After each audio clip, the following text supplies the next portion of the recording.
Hi, welcome back to my channel. My name is Sophia and I'm the Curly Sewista. How are you all? Are you sick of seeing me yet? You've had a few videos from me recently, you lucky people. So yeah, this is my long-awaited makes video. Recent makes. I put recent makes.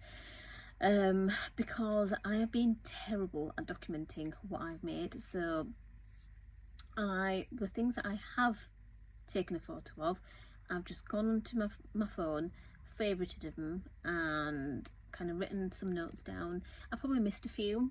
In fact, I know that I'll have missed a few. Apologies. 2025 is the year to get better with that, fingers crossed. So without any more faffing and waffling, I'll get on with it. So the very first make that I remember making for 2024 was the Margot dress by Sew Over It, and I shall put that picture up. I made it in a size 14 and I made it in a white, blue and black poly fabric from Dewsbury Market.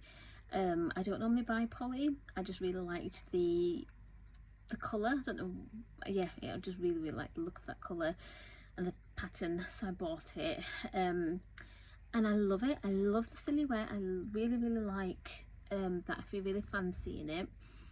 I think I made it a tad too short personally, because I like to wear it with tights, and for me it was just too short for tights. And I don't like the poly, so I think that's probably going to be going from my wardrobe, purely because of the fabric that I made it up in. So fabric's just so important, it really is. The neckline, I kind of messed up the neckline a little bit as well. I found it really difficult, the neckline, but I love the silhouette of it. I love that kind of 60s style, I think it is. It kind of really nipped in and then, yeah, floaty out, but I love that. So that was my first make. And then the second thing that I remember making was the Jennifer Lauren handmade Asteria dress. I made notes, that's why I'm looking down as well.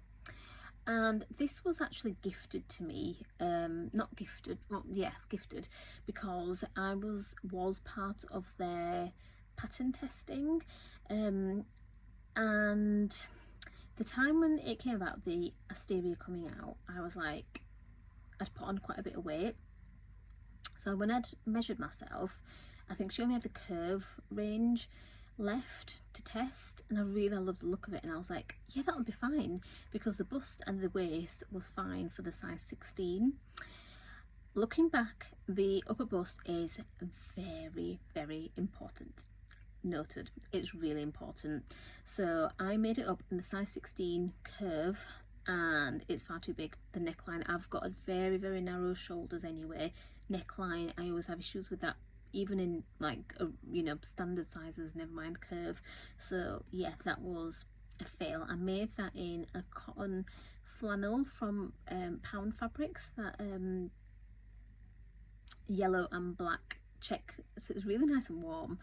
I kind of started styling, I wore it a few times, and I styled it with a black roll neck and my Doc Martens. I thought, oh, I'm all matchy, but it's just, yeah, it's just not the right fit. I think I've still got it in my wardrobe. No, I think I got rid of it in the end, actually, because I just knew that it wasn't the correct fit.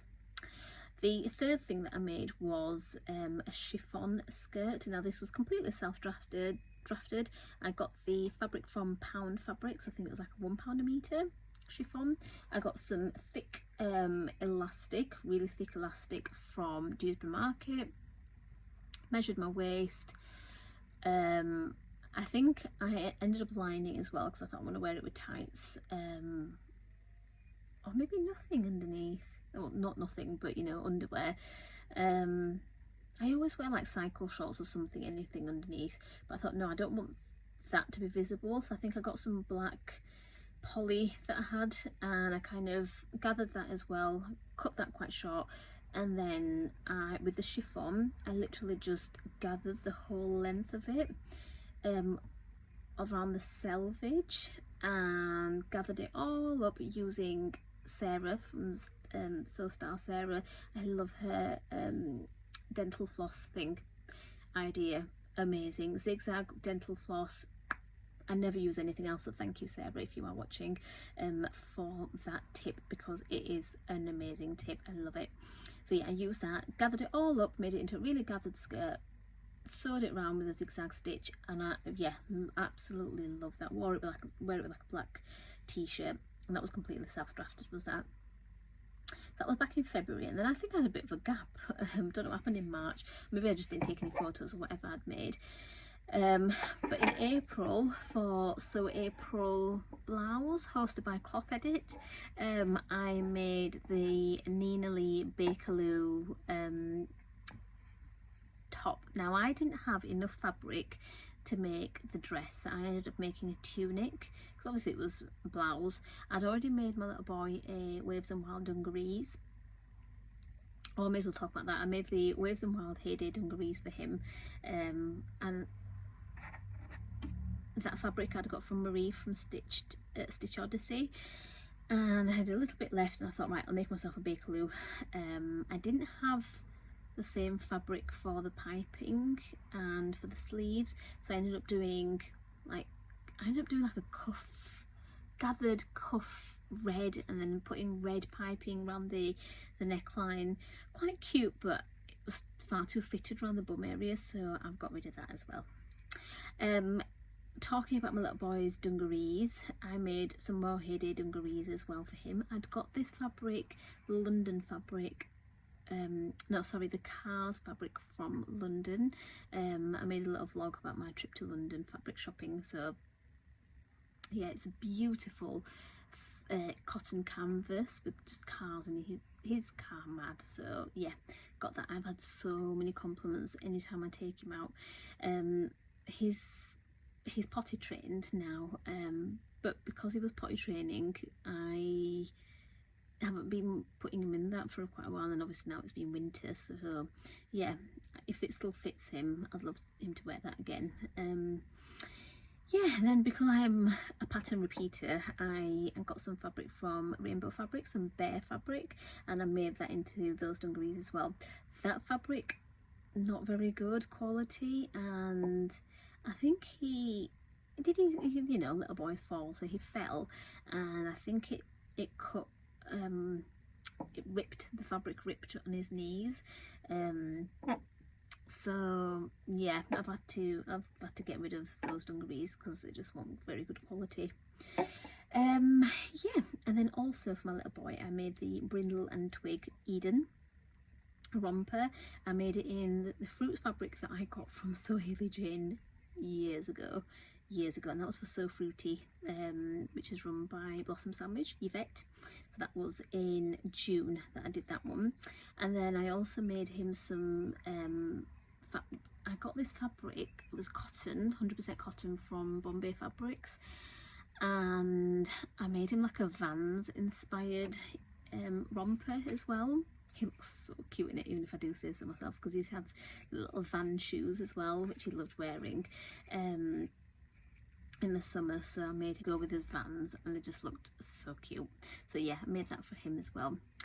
And then for myself, I put a vlog up a little while ago, I think it was for So Fruity, about this fabric that I got from Scarborough, and I was making the Simplicity S9101 dress, and I made it up in the purple, and I think it was lilac dress, and I wore it for quite a while, but the neckline I'd really messed up on, and I thought, oh, I've done alright, I fixed it, but I could just tell every time I wore it, I just didn't feel 100%.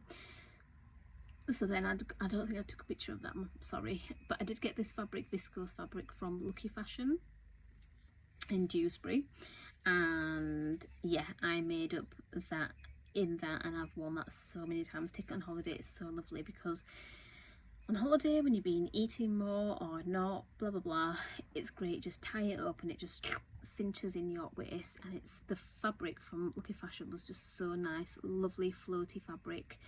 Yeah, absolutely love it. And it doesn't really need ironing either, just the look of that fabric. I don't like ironing anyway, but yeah, didn't need to iron that. And then, sorry, this is like a really fast I bought some black chiffon fabric from Dewsbury Market. I think it was like £2, £1.50 a metre, £1.50 a metre it was. And I'll put a picture up. And I made the Simplicity K9114, which is a Mimi G pattern, because I really had this vision, and I think I recreated that vision, which I'm so chuffed about, like a kimono style, like a really floaty when you're on holiday, you know, trainers. But I had that vision in my head because I thought I could wear that, then I could wear that on its own, cinched in with a belt, which I have done, put a photo up, or I could wear it over something as well, like a cover up, so it's like a 2-in-1. Love that pattern so much. I made it in a green paisley as well from, again, Dewsbury Market. I think I got it from the same stall. Again, it was like £1.50 a metre, and I think it took 3 metres. It was difficult to sew up, I will admit, because the chiffon just so shifty, but yeah. And then I bought some fabric from Sew Me Sunshine, a yellow fabric, but I never got a chance to make that up. I made it up, sorry, but I never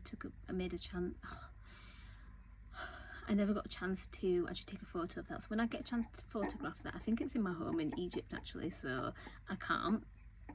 And it's in linen fabric, but yeah, I don't have a photo of it. When I do manage to get a photo, then I'll share that with you guys as well. We're nearly getting to the end. So then after that, I made the Lorna pinafores, which I did in collaboration with Sew Over It. So as I am one of their pattern insiders, I made the 16. First made it in a pastel check fabric that I got from so much more years ago now. It's like a poly blend, which isn't normally my bag, but I'd got it because this was almost like a viral fabric at the time. Now I know that pastels aren't my colour, so I've made it up, but it's not my favourite Lorna anyway. And I made some changes as well to the Lorna. If you do want me to do more in-depth pattern review of that, I can do. But basically I cinch it in and I omitted the zip because I realised I could get it over my head without putting a zip in, so then I just sewn it up the back. Because I made that one, that was wasn't my precious fabric, I wasn't in love with that fabric, so I made that up in that one. And then I made it up in a green denim, no, not a green denim, a green chambray that I got from Boys. I think it was like £6 a metre or something. And the lovely Rachel from Stitched Up, she's made something, I think she makes like these rabbits or something for her little beautiful granddaughter, and she'd made like a little bag for it in that green chambray. So yeah, I made that into a Lorna as well. I love it. I feel really nice in it. I feel like it really flatters my shape. And then I also made it in a fabric that I got from D-Stash with Palestine, which was like meant to be an upholstery fabric, this beautiful damask purpley fabric, and it's beautiful, and I made it up in that as well, and I love it, absolutely love it. After that, I also made the maple dress, which is by Genuinely Patterns, I think. I made a size H for the bust, an I for the hips, adjusted the neckline a lot, brought it up so much. I made it in like some fabric from Pound Fabrics, and I will now wear that as a night dress, but the others I've brought up. And that fabric I got from like a Facebook, Colville Fabrics back in the day, but I think someone took it over. Anyway, I think it was like £7 for 3 meters or something. So yeah, got that. It's not the best fabric, but it's washed pretty well, to be fair. Yeah, I think it only took 2 meters. Amazing. I feel really good in that pattern as well.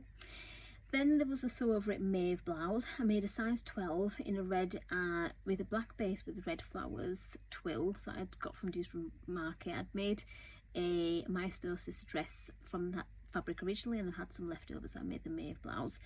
I did really love the Maeve. I absolutely loved it. I kind of hacked it where I made the blouse, and then I made almost like a peplum. It's like a gathered bottom. I'll put the photo up. But the reason I got rid of that is because I didn't finish it very well and it all started fraying it. I think because I made it up in such a hurry because it was a pattern insider. I was like, oh, I've got a deadline. I made it up and I didn't finish it. Maybe really, I'm not going to finish it, and then it started really fraying. And I'd used velvet ties to make the ties rather than making it from the fabric, and they've not washed well at all, and I can't be bothered. If you know me for any length of time, you know that I don't like adjusting or changing patterns, so I end up just getting rid of it. I know. And then most recently I've made 3 Cambria dusters. So yeah, I love the Cambria duster, absolutely love it. I had a green one which I made a size M at the top, and it grades out to an XL for the hips, and that, I love the length, I love the size, I just love it. So I made it in a fabric from Dewsbury Market again. I swear I do buy from anywhere else other than Dewsbury Market as well. A grey and a orange fabric, and I've been storing these fabrics thinking I'm going to make a Cambria duster, I'm going to make another one. I was like, right, I need to get these thick fabrics out of my stash. So yeah, made that up. I was like, yeah, do love it still. And then I made it up in a animal print fabric that I got from, again, So Much More. Now this was a stretch fabric, it's a stretch boucle, but I just made the seam allowance a lot bigger, and it's absolutely fine. I love it. There's no issues with making it a stretch for me anyway whatsoever. So yeah, I just made the seam allowance a lot thicker. I didn't do anything else with the pattern pieces because I love it for I love the pattern pieces, so I didn't do anything else with them. And the third Cambria duster that I made was in this wool fabric that I got from Bombay Fabrics. Now at the time I'd got this fabric and it swore to me it was wool fabric, and I was like, okay, it was quite expensive. I paid probably more than I should have, but I really liked it. It was a black fabric, you'll see it, and I got it, I think I got 2 meters of it because that's all they had, 2.5 meters, something like that, and the Cambria duster needs 3 meters. So I got it, and when I got it home I did a little, you know, you did a little test with the lighter. I thought, this doesn't feel like 100% wool to me, it really doesn't. And I did it, and it's definitely not. It's definitely got some kind of polyester in there, because you know, you can, you know, when you do the burn test, yeah, there was something else in there. So I don't really buy much from Bombay Fabrics anymore, because after that instance I kind of don't like that. Just tell me what composition it is, or you know, if you're not sure, just say to me, I'm not sure, I don't know what composition it is. I just don't like that, oh, it's 100% you know, wool, when it's clearly not. So yeah, because I didn't have enough, I then made the sleeves in this leather fabric, not real leather, it's faux leather, and I got this from the Yorkshire fabric shop, which is quite close to me really. I was making it up and I thought, oh, I don't have any more fabric, what shall I do? And I thought, oh, it'd be quite nice to make like a leather sleeves. I don't know, it'd be a little bit out there, so I was like, right, let's go for it then. And I went over to this shop, and they've got all sorts of stuff. If you want to be upholstering anything, upholstery fabrics, that's your place to go. They've got some really bougie fabrics there as well, amazing fabrics. And I settled on this snake print.